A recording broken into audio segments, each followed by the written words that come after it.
जय माता दी दोस्तों, मैं हूँ गीता। मैं आज आपको बताऊंगी साल 2024 में गुप्त नवरात्रा कब है, घट स्थापना का शुभ मुहूर्त, पूजा विधि, दुर्गा अष्टमी और नवमी कब है, कब शुरू होंगे और कब समाप्त होंगे और इसके नियम क्या है, ये सारी सटीक जानकारी दूंगी। वीडियो स्टार्ट करते हैं। सुख समृद्धि चैनल पर आपका स्वागत है। अब हम जान लेते हैं गुप्त नवरात्रा के महत्व।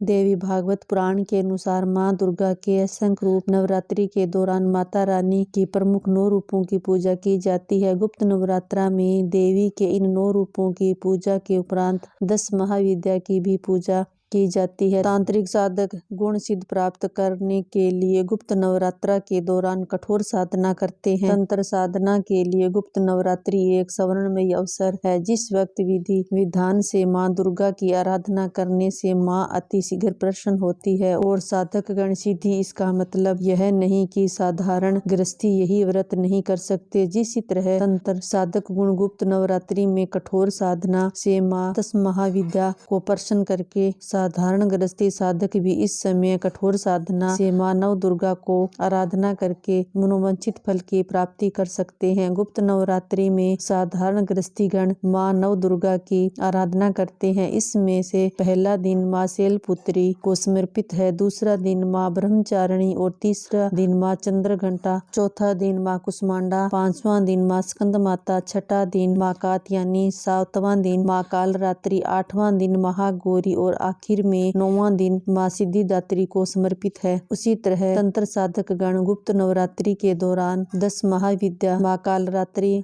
माँ तारा, माँ भुवनेश्वरी, माँ भैरवी, माँ छिन्नमस्ता, माँ धूमावती, माँ मंगला, माँ मातंगी, माँ कमला और माँ त्रिपुरा सुंदरी की साधना करते हैं। तांत्रिक साधक और साधारण गृहस्थी साधक के लिए गुप्त नवरात्रि साधना की उद्देश्य एक जैसे नहीं है। गृहस्थी साधक अपनी कोई भी मनोकामना जो दीर्घ काल से पूर्ण नहीं हो रही है, उस मनोकामना की पूर्णता के लिए गुप्त नवरात्रि में माँ नव दुर्गा का पूजन व साधना करते हैं। अपनी तंत्र साधना की सफलता और 10 महाविद्या की सिद्धि के लिए व्रत करते हैं। तांत्रिक हो या साधारण गृहस्थी उभय के लिए इस नवरात्रि का एक मूल नियम यह है कि व्रत गुप्त रूप से करना चाहिए। कोई भी शोर शराबा या तामझाम इस व्रत में नहीं किया जाता है। साधारण गृहस्थी शारदीय नवरात्रा की तरह ही घर में माँ नव दुर्गा की व्रत व पूजा करने से मनवांछित फल की प्राप्ति होती है। जो व्यक्ति यह नहीं कर सकते वह इस गुप्त नवरात्रा के दौरान अष्टमी या नवमी के दिन शुद्धचारी होकर माँ दुर्गा की कोई भी रूप में मंदिर में जाकर माँ की पूजा करे, लाल वस्त्र धारण करके माँ को सुहाग सामग्री अर्पित करें और लौंग व बतासे का भोग लगाएं। अब हम जान लेते हैं नवरात्रा के शुभ मुहूर्त के बारे में।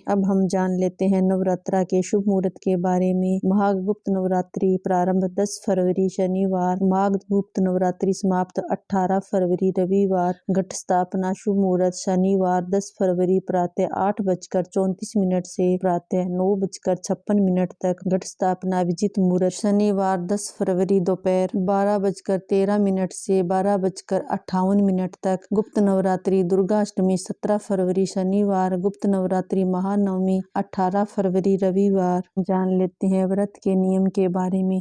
दुर्गा सप्तशती का पाठ करते समय शुद्धता का विशेष ध्यान रखना चाहिए। दुर्गा सप्तशती का पाठ करने से सबसे पहले स्नान आदि करके स्वच्छ वस्त्र धारण करने चाहिए। बैठने के लिए कुशा का आसन का प्रयोग करना चाहिए। अगर आपके पास कुशा का आसन नहीं है तो ऊन के बने हुए आसन का प्रयोग कर सकते हो। पाठ शुरू करने से पहले गणेश जी एवं सभी देवगणों को प्रणाम करें। माथे पर चंदन या रोली का तिलक लगाएं। लाल पुष्प, अक्षत व जल मां को अर्पित करें और संकल्प लें। इसके बाद पाठ को आरंभ करने से पहले उत्कलीन मंत्र का जाप करें। इस मंत्र को आरंभ व अंत में 21 बार जाप करना चाहिए। इसके बाद माँ दुर्गा का ध्यान करते हुए पाठ का आरंभ करें। इस तरह माँ दुर्गा सप्तशती का पाठ करने से सभी मनोकामनाएं पूरी होती है। गुप्त नवरात्रि शुरू होने से पहले घर और मंदिर को स्वच्छ रखें। माँ दुर्गा स्वयं एक नारी है, इसलिए नारी का सदैव सम्मान करना चाहिए। जो नारी का सम्मान करते हैं माँ दुर्गा दुर्गा उन पर अपनी कृपा बरसाती है। दुर्गा सप्तशती का पाठ न ज्यादा तेज स्वर में करें और न ज्यादा धीमी आवाज में करना चाहिए। दुर्गा सप्तशती का पाठ करते समय उच्चारण स्पष्ट होने चाहिए। अगर आप 1 दिन में पाठ पूरा नहीं कर सकते तो कम से कम जो अध्याय आरंभ किया है उसे पूरा करना चाहिए। गुप्त नवरात्रा के दौरान बिस्तर पर नहीं बल्कि जमीन पर सोना चाहिए। गुप्त नवरात्रा में स्वच्छता का पूरा ध्यान रखें। 9 दिनों तक सूर्योदय के साथ ही स्नान कर साफ वस्त्र धारण करने चाहिए। पूजा की सामग्री को पहले घर में रख लें। नवरात्रा में क्या करें क्या नहीं करना चाहिए। मान्यता है कि लोग नवरात्रा का व्रत रखें या ना रखें, लेकिन नवरात्रा के दिनों में उन्हें लहसुन, प्याज, नॉनवेज, शराब आदि का सेवन करने की मनाही होती है। अगर आप घर में घट स्थापना की गई है तो इस नियम को बिल्कुल भी अनदेखा नहीं करना चाहिए। अगर भूल कर भी अनदेखा कर दिया जाए तो घर में बहुत बड़ा संकट आ सकता है। कहते हैं अगर नवरात्रि में किसी घर में अखंड ज्योति जलाई गई है तो ज्योति को घर में कभी भी अकेला नहीं छोड़ना चाहिए। घर में किसी एक व्यक्ति को जरूर रुकना चाहिए। घट स्थापना और अखंड ज्योति वाले घर को कभी खाली नहीं छोड़ना चाहिए। देवी माँ की पूजा करते समय काले कपड़े नहीं पहनने चाहिए। आपको ब्रह्मचर्य का पालन करना चाहिए। नवरात्र के व्रत के दौरान बाल नाखून नहीं कटवाने चाहिए, शेविंग भी नहीं करनी चाहिए। पारण करने के अगले दिन ही ये काम आप कर सकते हैं। माँ दुर्गा स्वयं एक नारी है, इसलिए नारी का सदैव सम्मान करना चाहिए। जो नारी का सम्मान करते हैं माँ दुर्गा उन पर अपनी कृपा बरसाती है। नवरात्रि के दिनों में घर में क्लेश नहीं करनी चाहिए। कहते हैं कि ऐसा करने से घर में बरकत नहीं होती है। नवरात्रा में स्वच्छता का विशेष ध्यान रखना चाहिए। 9 दिनों तक सूर्य के साथ स्नान कर साफ वस्त्र धारण करने चाहिए। साथ में सूर्य को जल जरूर देना चाहिए। नवरात्रा में खुले बाल करके माँ की पूजा नहीं करनी चाहिए। ऐसा करना शुभ नहीं होता है। मान्यता के अनुसार खुले बाल अमंगल का प्रतीक होता है, इसलिए पूजा के दौरान बालों को बांध कर पूजा करनी चाहिए। नवरात्रि में महिलाओं को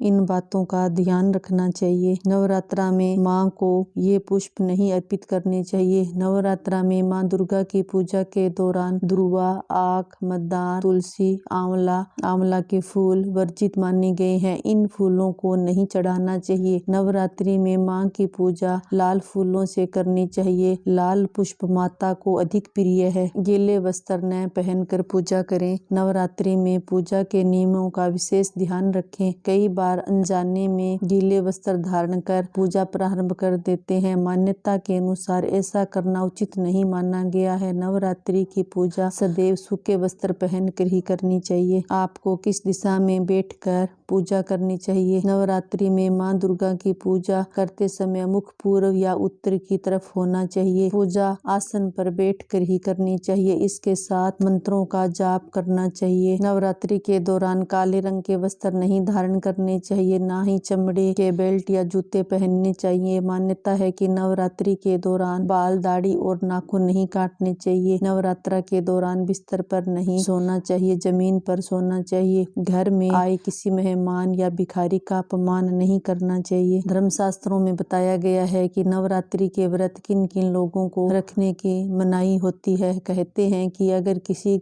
घर में किसी व्यक्ति की मृत्यु हुई हो तो उन्हें 13 दिन तक पूजा पाठ नहीं करनी चाहिए। ऐसे में अगर नवरात्रि के बीच में आते हैं तो उन्हें नवरात्रि के व्रत नहीं रखने चाहिए। गर्भवती महिलाओं को भी यह व्रत नहीं रखना चाहिए। इसलिए गर्भवती महिलाएं सिर्फ पूजा कर सकती है, लेकिन व्रत नहीं रखना चाहिए। बीमार व्यक्ति, डायबिटीज के मरीज आदि लोग भी इस व्रत को नहीं रखना चाहिए। अगर वे व्रत रखना भी चाहते हैं तो उन्हें डॉक्टर की सलाह लेकर व्रत रखना चाहिए। वीडियो संपन्न हुई। आई होप मेरी वीडियो आपको अच्छी लगी होगी, तो आप मेरे चैनल को सब्सक्राइब करें, जिससे हर नई वीडियो की नोटिफिकेशन आपके पास सबसे पहले पहुंच सके। Thank you.